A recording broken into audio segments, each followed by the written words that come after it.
نشر تازه ترین تصاویر عجیب و غیر اخلاقی دلانگیز دختر خانم هنرمند در صفحات مجازی. دلانگیز در دبی مصروف چی کار و باره است؟ توسط چی افراد حمایت می شود؟ کارهای عجیب و باور نکردنی دلانگیز برای دوزاران و طرفدارانش. دلانگیز هنرمند جوان در ترکیه مصروف چی کار و باره است و نشر فیلم جدید وی در صفحات مجازی. من در این ویدیو پیرامون حقایق همین ماجرا خواهم پرداخت، پس در ادامه با کانال دنیا اینفو باشید.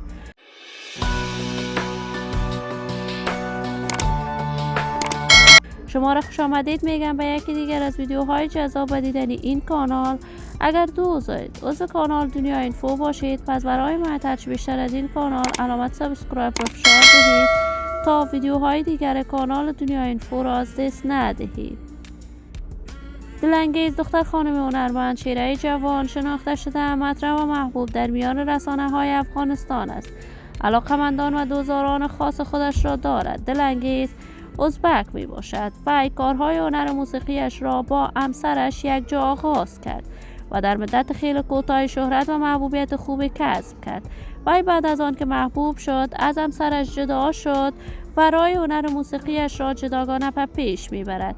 این همه در حالی است که تازه تصاویر دلانگیز در صفحات مجازی دست به دست می شود که وی در کشور ترکیه و کارهای هنر موسیقیش پرداخته است و همچنان تصاویر وی در صفحات مجازی به گونه غیر اخلاقی نشر می شود. تا کنون جزئیات بیشتر این ماجرا در دست نیست و اینکه دلانگیز توسط چه افرادی در ترکیه حمایت می شود معلوم نیست، اما همسرش در افغانستان بار دیگر ازدواج کرده است.